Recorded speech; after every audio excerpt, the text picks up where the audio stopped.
2시간 전에 마감한 트레이더가 생생하게 전하는 글로벌 마켓 리뷰 델타1입니다. 우리 시장은 의외로 장 초반에도 눌리고 점심에도 또 눌렸죠. 하지만 해외 시장은 쿼드러플 옵션 만기에 종가 고가로 달리면서 나스닥은 강력한 반등을 이어갔습니다. 혹자는 나스닥이 상승이 숏 커버링이라고 하면서 폄하할 수 있겠지만 시장에서 제일 무서운 것은 나 혼자만 그렇게 생각할 때입니다. 시장을 긍정적으로 본 이유, 아시아 세션부터 이야기해 보겠습니다. 코스피 시장은 의외의 갭 다운이 나왔습니다.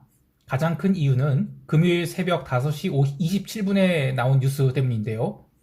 Putin is likely to make nuclear threats if war drags. 드디어 핵 이야기가 나왔어요. 자, 그런데 현물 본장을 S&P나 나스닥이나 종가 고가로 마감을 한지라 어느 정도 차익 실현 물량이 나온 상태에서 이 뉴스로 급락이 나게 됩니다. 그런데 급락이 나왔으면 이 정도면 보통 한 마이너스 1%에서 2% 나와야 되거든요. 자, 근데 저는 이거 뉴스를 걱정할 필요가 없다고 생각했어요. 왜냐면 나스닥 선물이 0.2%밖에 안 빠졌어요. 물론 이제 고가에서 빠진 걸 계산하면 한 0.5% 정도 되긴 하는데 어쨌든 금요일 새벽에 마감한 야간 선물이 올라서 마감을 했기 때문에 우리 시장도 일시적인 콜매도 정도는 나올 수 있어도 풋옵션 시세가 나올 거란 생각을 하지 않았습니다. 자, 그런데 본장 시작하고 나니까 선물이 갭 다운이 나온 상황에서 또 초반에 강력하게 매도가 나오긴 했어요.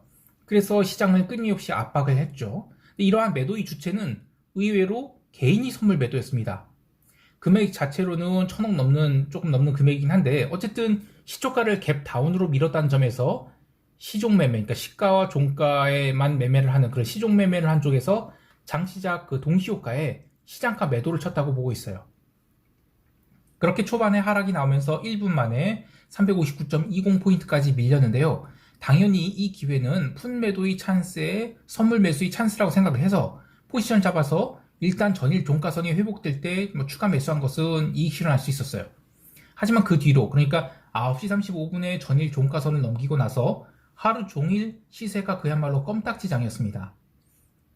다시 솔솔 흘러내린 시장은 다시 360선까지 내려왔고 이후 12시 30분 넘어서는 그 360선마저 깨서 359.35까지 밀리기도 했습니다. 다만 거기까지 하락하는 가운데 적극적인 매도는 없었고 콜옵션 말려 죽이기 목적이 그런 기간 조정이 있었다고 봅니다. 다행히 외국인들은 오후 들어서 선물을 재매수하기 시작했고 개인들이 시장에 올라올 때마다 매도를 쌓으면서 베이시스를 악화시키긴 했지만 시장이 추세를 바꿀 힘은 없어서 그래도 오후에는 조심스럽게 아랫꼬리를 달고 보합권으로 마감하게 되었습니다. 어제 시장이 참 재미가 없었지만 왜 풋매도를 치고 선물 매수를 할 수 있었는지에 대해서 이야기를 해보겠습니다. 우선 핵 이야기가 나왔는데도 불구하고 채권시장과 외환시장은 거의 반응을 하지 않았습니다. 여기서 채권시장과 외환시장이 반응이라는 것은 오랜 횡보기를 거치는 등 변동성을 딱 죽인 상황에서 채권 가격이 특히 장기물 채권이 급상승하는 거 이런 걸 의미해요. 그리고 달러 인덱스가 급등하는 걸 의미하는데 근데 이 뉴스가 나왔을 때 이 시장은 굉장히 조용했어요. 그러니까 걱정을 안 해도 되는 겁니다. 또 하나 걱정거리가 하나 있긴 했어요. 뭐냐면 바이든이 그 시진핑에게 전화를 해서 회담을 한다는 것 때문이었는데 이게 왜 걱정이었냐면 월요일 현지 시각 그 워싱턴 시각으로 금요일 오전 9시에 바이든이 전화를 한대요. 그러면 이거는 사실 무슨 얘기가 나오겠어요. 스끔평 너 러시아 도와주면 가만 안 둬? 이런 얘기 아니겠습니까? 듣는 사람으로서 굉장히 기분 나쁜 전화가 한국 시간으로 따지면 그러니까 그 베이징 시간으로 따지면 밤중에 오는 건데 예의 따지는 중국 입장에서는 이 밤중에 혼나는 꼴이 되니까 얼마나 짜증나겠어요. 그래서 혹시 이제 시진핑이 난데없이 이상한 소리라도 나올까봐 시장이 좀 걱정을 했던 게 있었다고 봐요. 근데 리스크랑 수익은 양면적인 거예요. 그래서 어느 정도 리스크를 지지한다면 이익을 취하길 기대하는 게 욕심쟁이죠. 그래서 통제할 수 있는 범위 내에서의 리스크를 지는 게 맞습니다. 그래서 저는 어제도 밀릴 때마다 선물 매수하고 풋 매도를 해서 넘겼습니다. 하루 종일 시장은 개인이 선물 매도에 베이시스가 나빴지만 선물 매도가 규모가 크지 않았고 또 눌러서 때렸긴 했지만 눌러서 때리긴 해서 프로그램 차익 매도가 좀 나오긴 했는데 추세 하락으로 연결될 정도는 아니었습니다. 그러니까 외국인이 현 선물 동반 매도를 해야 사실 추세 하락이 나오는 것이고 그리고 또 베이시스도 까야죠. 근데 그 정도는 아니었단 말이에요. 그래서 그냥 저는 이틀째 조정이 그 시장이 조용히 콜옵션만 눌리는 그런 조정을 받았다고 할 수 있겠어요. 참, 그 슈퍼개미의 그 풋옵션 350, 그 200억을 베팅한 거 어떻게 되는지 보죠. 일단 그들이 평균 단가가 4.20 정도로 추정되는데 장중에 하락이 나왔을 때 변동성이 거의 살아나지 않았어요. 그리고 장 후반에 반등을 했는데 그렇게 되면서 일단 그들이 평균 단가가 살짝 깨서 마감을 했습니다. 자, 이렇게 되면 이 슈퍼개미의 풋옵션은 살살 녹아서 휴지가 될 가능성이 큽니다. 특히 이 행사 가격은 사실상 2600포인트를 깨고 내려가는 것에 베팅을 하는 것이라 글로벌 투자 심리가 지금 조금씩 살아나고 있죠. 그러니까 웬만해서는 휴지가 될 가능성이 커요. 자, 그러면 만약에 제가 슈퍼게임이라고 한다라면 어떻게 되겠습니까? 저는 이럴 때 냉정하게 월요일부터 풋옵션을 사정없이 손절을 할 거예요.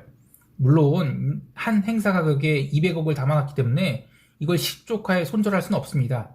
그래서 그 행사가를 뭐 분할해서 치든지, 그러니까 시초가에 치지 않고 한 시간에 걸쳐서 계속 나눠서 치든지, 뭐 그립을 중립으로 맞춘지, 기술적 부분은 다양한 방법이 있겠지만 저라면 어쨌든 사정없이 손절하고 추세 전환에 맞춰서 뭐 최소한 강세 콜 스프레드라도 짜도록 할 거예요. 사실 360에서 370 강세콜만 잘 짠다 하더라도 슈퍼게임이 손절은 커버할 수 있다고 보는데요. 모르겠습니다. 투자 방법론은 다양하지만 200억을 저렇게 태웠을 때 그 돈을 가져간 게 다른 개인들이 아니라 대부분 외국인 차익 거래자들 아니면 마켓 메이커들 가져가니까 크게 속상한 겁니다. 자, 여기까지 하고 유럽 세션 넘어갈게요.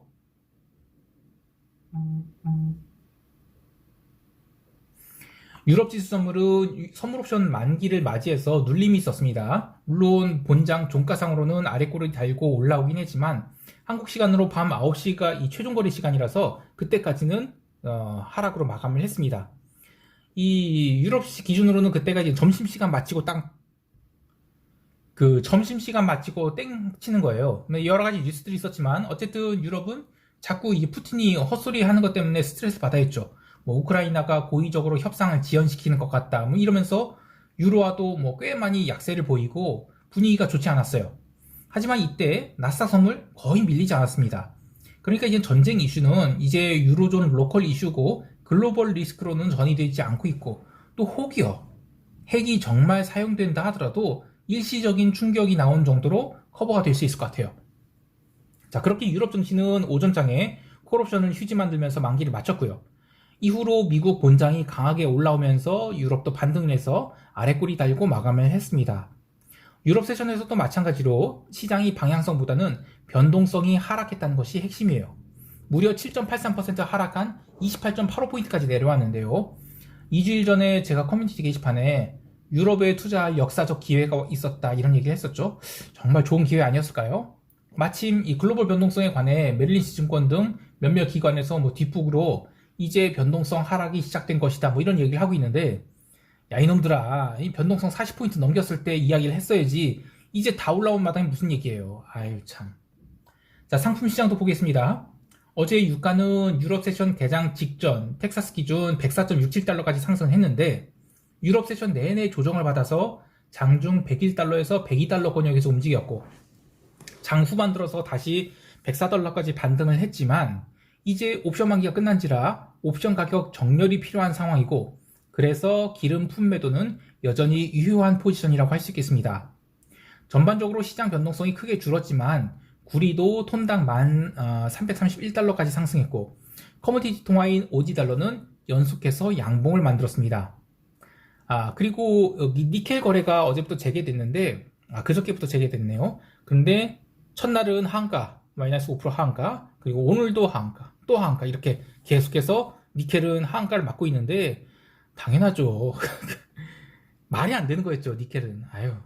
자, 유럽 시장 관련해서 또 다른 그 이슈는 러시아 채권에 대한 디폴트 여부였어요. 저는 근데 애당초 이 러시아 채권 디폴트 이슈는 약 팔아먹는 것이라고 봤어요. 자, 러시아가 우크라이나와 전쟁을 하면서 유럽의 가스파이프 안 잠갔거든요.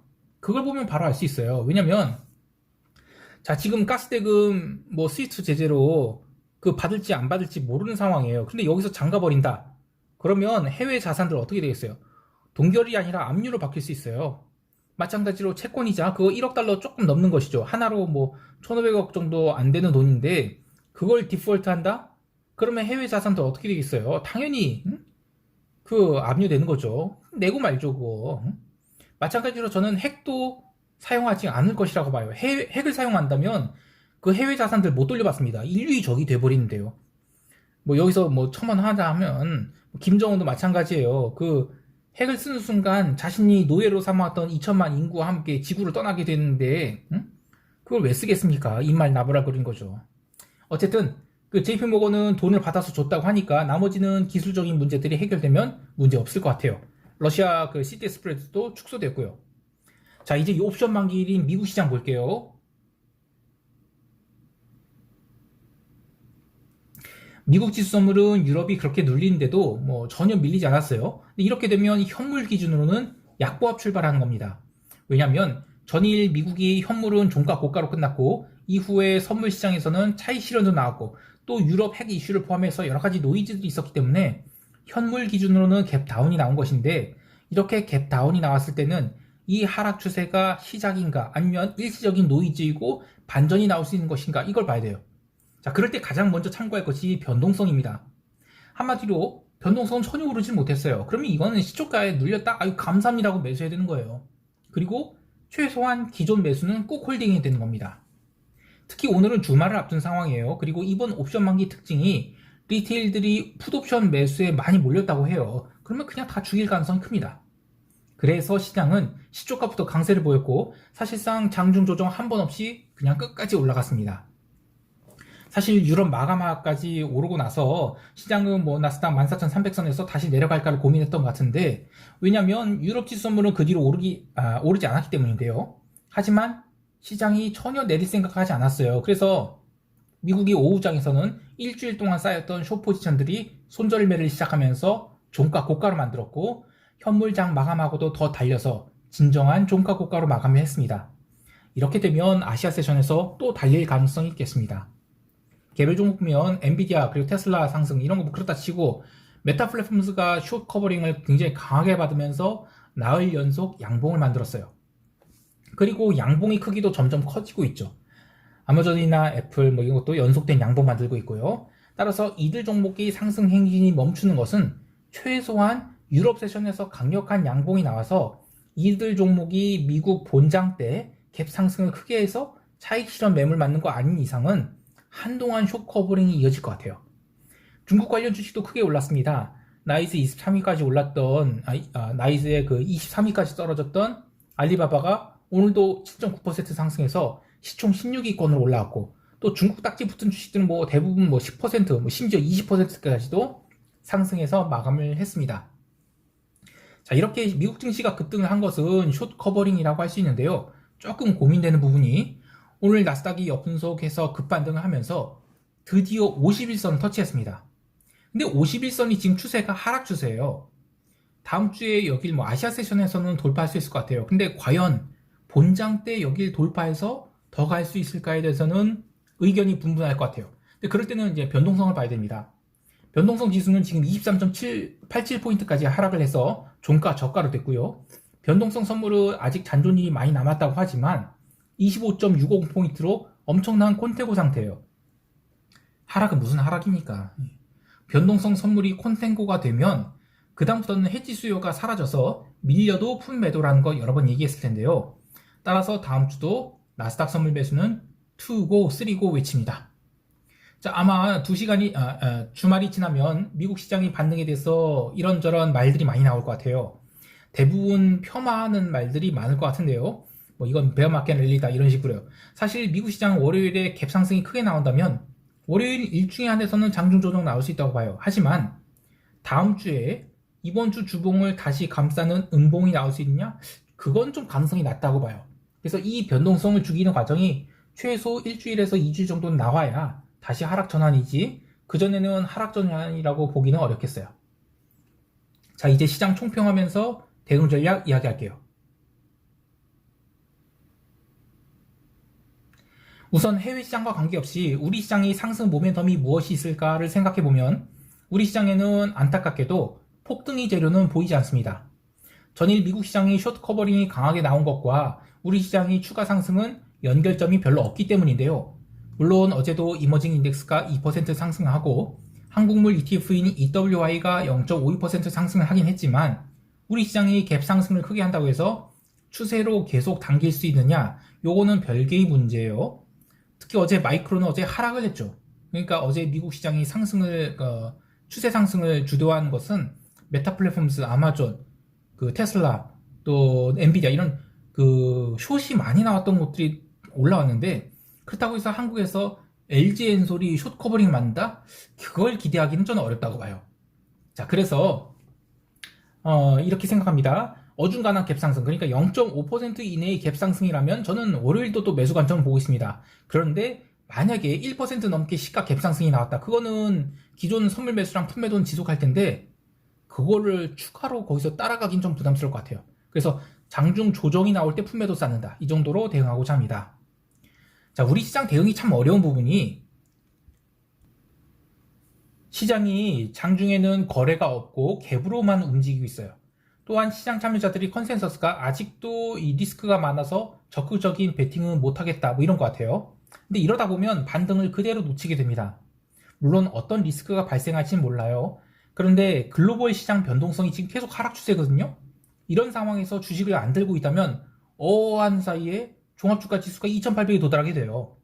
물론 저는 이번물 상단이 2850에서 2900 사이라고 생각을 해요. 그래서 그 이상은 어렵다고 보고 있습니다.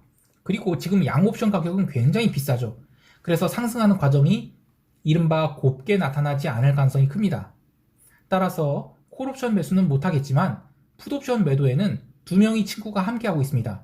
변동성 하락, 그리고 지수 상승이라는 이런 우호 세력이 둘이나 있으니까 웬만해서는 풋옵션 매도를 해서는 다칠 일이 없겠습니다.